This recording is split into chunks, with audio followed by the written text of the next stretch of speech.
இந்த உலகத்தில் எக்கச்சக்கமான கற்கள் இருக்குது. ஆனால் எல்லா கற்களுமே ரொம்ப வேல்யூபிளான்னு கேட்டிங்கன்னா கிடையாது. அதில் சிலது மட்டும்தாங்க வைரக்கற்கள், ரூபி டைமண்ட்ஸ் அப்படின்ற சில கற்களுக்கு மட்டும்தான் இந்த உலகத்தில் வேல்யூபிள் ரொம்பவும் அதிகம். நம்மளுக்கெல்லாம் தெரிஞ்சது என்ன, கோல்டு, சில்வர், பிளாட்டினம், அதை விட்ட டைமண்டு, ரூபி, இதையும் தாண்டி எத்தனையோ கற்களுக்கு செம வேல்யூ இருக்குது இந்த உலகத்தில். அதை பற்றி இந்த வீடியோவில் டீட்டெயிலாக தெரிஞ்சுக்கலாம் வாங்க.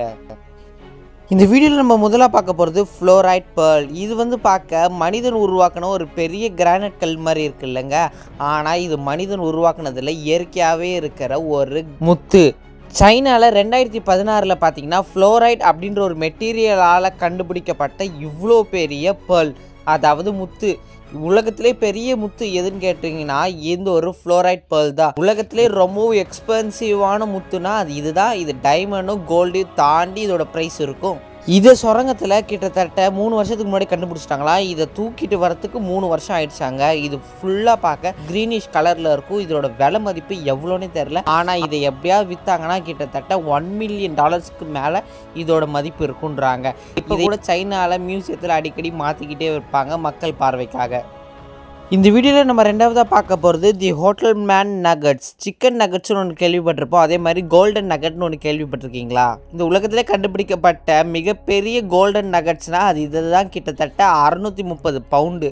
இது எங்கே கண்டுபிடிக்கப்பட்டிருக்குன்னு பார்த்தீங்கன்னா ஆஸ்திரேலியாவில் ஒரு ப்ரைவேட்டான மைனில் கண்டுபிடிக்கப்பட்டிருக்கு. அதுவும் அக்டோபர் 1872 இதுக்கு பேர் ஏன் ஹோட்டல் மேன் நகட்ஸ் அப்படின்னு பேர் வந்ததுன்னா இவரோட பேர் தாங்க. அது கடைசியாக ஒரு பேரில் வரும். இதை அந்த ஒரு காலத்தில் நீங்கள் விற்க போனீங்கன்னா கிட்டத்தட்ட $15,000 தான் கிடச்சிருக்கும். ஆனால் இந்த காலகட்டத்தில் நீங்கள் விற்கிறீங்கன்னா $5 மில்லியன் உங்களுக்கு கிடச்சிருக்கும். இந்த ஒரு வீடியோவில் நம்ம மூணாவதாக பார்க்க போகிறது கோப்ரா ஸ்டோன்ஸ். கோப்ரா ஸ்டோன்ஸுன்றது கோப்ராவோட தலைக்கு மேலே இருக்கிறது தாங்க. டார்க்கிஷ் ப்ளூ கலரில் இருக்கிற இந்த ஒரு கோப்ரா ஸ்டோன்ஸு வெளிநாட்டில் தாங்க அதிகமாக கிடைக்கும். அதுவும் சில குறிப்பிட்ட இடங்களில் மட்டும்தாங்க கிடைக்குமே. செத்த கோப்ரா தலையிலேருந்தெல்லாம் எடுக்க முடியாதுங்க. உயிரோடு இருக்கிற கோப்ரான்றதே ரொம்பவும் விஷத்தன்மை வாய்ந்த ஒரு பாம்பு. அந்த பாம்பு தலையிலேருந்து எடுக்கிறது எவ்வளோ பெரிய விஷயம். இது எடுக்கிறாங்களேடா, இதை வச்சு என்னடா பண்ண போகிறாங்க தானே கேட்குறீங்க. சில கிட்டத்தட்ட 50% ஆஃப் மக்கள் வந்து என்ன சொல்கிறாங்கன்னா இது வந்து ஒரு மெடிசினல் வேல்யூ இருக்குது. அதாவது கோப்ரா கடிச்ச இடத்துல இந்த ஸ்டோனை வச்சு அந்த நேரத்தில் தேய்ச்சிங்கன்னா அந்த விஷம் வந்து உள்ளே போகாது அப்படின்றாங்க. சில 50% மக்கள் வந்து என்ன சொல்கிறாங்கன்னா இது சுத்த வேஸ்ட்டு, இது மாதிரிலாம் பண்ணால் மக்கள் உயிரே போயிடும், அதுக்கு பதிலாக ஹாஸ்பிட்டல்லே சேர்த்துக்கலாம் அப்படின்றாங்க. ஏன்னா கிங் கோப்ராவோட விஷம் உங்களுக்கு தெரியும், ரொம்பவும் ஆபத்தானது. அது ஒரு வாட்டி கடித்தாலே மனுஷங்களை வந்து அது சுத்தமாக அப்படியே நரகாசமாக எடுத்துகிட்டு போய்டுறோம். அவ்வளோ அளவு வலிக்கும். இந்த வீடியோவில் நம்ம நாலாவதாக பார்க்க போகிறது டைமண்ட் டியர்ஸ். அதாவது இந்த உலகத்தில் நிறைய கற்கள் வந்து இயற்கையாகவே கிடச்சிருக்கும், இல்லை மைண்ட் ஸ்கூலில் கிடச்சிருக்கும். ஆனால் இந்த ஒரு வைரக்கற்கள் இந்த ஒரு பொண்ணு அழுவுறதுனால கிடைக்குதுன்னா உங்களால் நம்ப முடியுமாங்க? அமெரிக்காவில் உள்ள ஃப்ளோரிடா இடத்துல இந்த ஒரு அதிசயம் நடக்குது. அதாவது அக்டோபர் 1996 இந்த ஒரு பொண்ணுக்கு அழுகிறப்ப கண்ணீர் தண்ணீர் மாதிரி வராமல் கண்ணீர் வந்து டைமண்ட்ஸ் மாதிரி வருது. இதை பார்த்து இவங்க பேரண்ட்ஸுக்கு பயங்கரமான ஷாக்கு. 12 வயசு பொண்ணு அசானா அப்படின்ற இந்த ஒரு பொண்ணுக்கு எப்படி அழுதா கண்ணீர் வந்து தண்ணீர் மாதிரி வராமல் டைமண்ட்ஸ் மாதிரி வருதுன்னு. அதுவும் அந்த டைமண்ட்ஸ் எல்லாம் ஷார்ப்பாக இருக்கிறதுனால இந்த ஒரு பொண்ணுக்கு லெஃப்ட் ஐ வந்து ரொம்பவும் பாதிக்கப்படுது அப்படின்னு சொல்லி இவங்க டாக்டர்கிட்ட இட்டு போகிறாங்க. டாக்டர்கிட்ட போனால் அவங்களுக்கே ஒரு விஷயமும் தெரியல மாதிரி புரியல. ஏன்னா எப்படி இது மாதிரி ஒன்று வருது அப்படின்னு இதை வந்து சயின்டிஃபிக்கலாக சொல்ல முடியாது. இவங்க பேரண்ட்ஸ் கிட்ட கேட்டால் இது வந்து ஒரு காடோட ஒரு அதிசயம், கடவுள் கிருபன் தாங்க இவங்க சொல்கிறாங்க. இது வந்து டைமண்ட்ஸ் வந்து விற்கலாம் முடியாது. ஆனால் எப்படி இந்த பொண்ணு கண்ணிலேருந்து டைமண்ட்ஸ் வருது, இது வந்து ஒரு அதிசயமாக இருக்குது அப்படின்னு தான் நம்புகிறாங்க. அமெரிக்காவில் உள்ள டாக்டர்ஸ் தான் ரொம்ப தலை சிறந்த டாக்டர்ஸ்னு சொல்லுவோம். ஆனால் அமெரிக்கா டாக்டர்ஸே இது என்ன காரணம் அப்படின்றது அவங்களுக்கே தெரிலன்னு தான் இந்த ஒரு வீடியோவில் சொல்லியிருக்காங்க. நம்ம சிவகார்த்திகேயன் அண்ணா நடித்த மான் காரத்தை படத்தில் கூட அந்த ஆலங்கட்டி மலை அப்படின்னு ஒன்று சொல்லுவாங்க தெரியுமாங்க. அதே மாதிரி இந்த பொண்ணோட கண்ணிலேருந்தும் ஆலங்கட்டி கண்ணீர் வருதோ. இந்த வீடியோவில் நம்ம அஞ்சாவதாக பார்க்க போகிறது ஃபயர் ஒபிசிடன். ஃபயர் ஒபிசிடன்றதும் ஒரு வகையான ஸ்டோன்ஸ், கிட்டத்தட்ட வைரக்கற்கள் மாதிரி. அதாவது வல்கனோ வந்து எரப்ஷன் ஆகிறப்ப அதுலேருந்து ரத்த குழம்பு, சாரி காய்ஸ், நெருப்பு குழம்பு அப்படி தெறிக்கிறப்ப அது தெரிச்சு சில இடத்துலலாம் கடந்து அது அப்புறம் காஞ்சி போனால் ஒரு ஸ்டோன்ஸ் மாதிரி உருவாகும். அந்த ஸ்டோன்ஸை நீங்கள் உடச்சி பார்த்தீங்கன்னா உள்ளே இது மாதிரி பளபளன்னு இருக்கும்.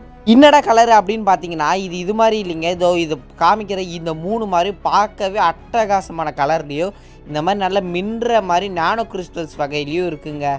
இதுக்கும் பிளாக் மார்க்கெட்லலாம் விலை வந்து அதிகமாக இருக்கும். ஏன்னா இது வந்து வல்கனோ மூலமாக வர ஒரு ஸ்டோன்ஸு. இதுக்கு வந்து செம வேல்யூபிள் இருக்குது. இதுக்கும் காசுலாம் அதிகமாக தான் இருக்குமா, ஆனால் அது கரெக்டாக கணிச்சு சொல்ல முடியல.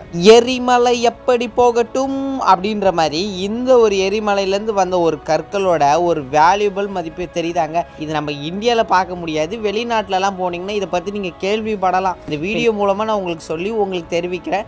நீங்கள் யாரா பார்த்தீங்கன்னா ஏன்பா இந்த விஷயம்லாம் நீங்கள் ஏற்கனவே தெரியும், ஏன்னா தான் இந்த சேனல் ஃபாலோ பண்ணுறேனே அப்படின்னு சொல்லுங்கள். தி கோல்டன் ஜூப்ளி அப்படின்னு சொல்லி ஒரு பெரிய கற்கள் இருக்குது. இந்த கற்கள் வந்து உலகத்திலே ரொம்பவும் ஹெவியஸ்ட்டு, அதாவது குட்டியோடு நீங்கள் எடுத்து பார்த்தாலே இதில் 109 கிராம்ஸ் இருக்குமா. அது மட்டும் இல்லாமல் இதுக்கோட கேரட் வந்து பார்த்திங்கன்னா 545 கேரட் வருது. இது வந்து பார்த்திங்கன்னா சவுத் ஆஃப்ரிக்காவில் குறிப்பிட்ட மைன்ஸில் மட்டும்தாங்க கிடைக்கும். அது மட்டும் இல்லாமல் சம பாதுகாப்பு. தாய்லாண்டில் இருக்கிற ராயல் ஃபேமிலி மெம்பர்ஸ் தாங்க இது வச்சுருப்பாங்களாம். இந்த வீடியோவில் நம்ம அடுத்ததாக பார்க்க போகிறது பஹியா எமரால்டு. இந்த உலகத்திலே உள்ள பெரிய எமரால்டோட வெயிட் எவ்வளோன்னு தெரியுமாங்க? கிட்டத்தட்ட 840 பவுண்டு. அது மட்டும் இல்லாமல் இதோட கேரட் வந்து பார்த்தீங்கன்னா 1,80,000 கேரட்டு. உலகத்திலே பெரிய எமரால்டுனா அது இது ஒரு பேர் தாங்க வாங்கியிருக்கு. இதுவும் பார்த்தீங்கன்னா ஒரு ப்ரைவேட்டான மைண்டில் தான் கிடச்சிருக்கு. எமரால்டு மைண்டில் கிட்டத்தட்ட 341 கிலோகிராம்ஸ். இதோட ப்ரைஸ் அன்னையிலேருந்து இன்றைக்கி வரைக்கும் விற்கிறது எவ்வளோன்னு பார்த்தீங்கன்னா கிட்டத்தட்ட 400 மில்லியன்லேருந்து 100 மில்லியன் வரைக்கும் இதோட ப்ரைஸ் வந்து விற்றுருக்கணும் அப்படின்ற ஒரு கணக்கு இருக்குது. ஆனால் இதெல்லாம் யார் வாங்குவாங்கன்னு பார்த்தீங்கன்னா கடைசிலையும் ஒரு ஆள் வாங்கிட்டாங்க. கிட்டத்தட்ட இந்த ஒரு எமரால்டு கிட்டத்தட்ட 75 மில்லியனுக்கு ஆன்லைனில் ப்ரைஸ் போயிருக்கு. ஆனால் இதை வாங்கினவங்க யாருன்னு தெரில, ஏன்னா அவங்களோட சேஃப்டி ப்ரப்போஸுக்காக அவங்க யாரும் தெரிவிக்கலையா. ஆனால் சில திருடங்க இதை ஈஸியாக கண்டுபிடிச்சிடலாம் அப்படின்னு சொல்லிட்டு இருக்காங்க.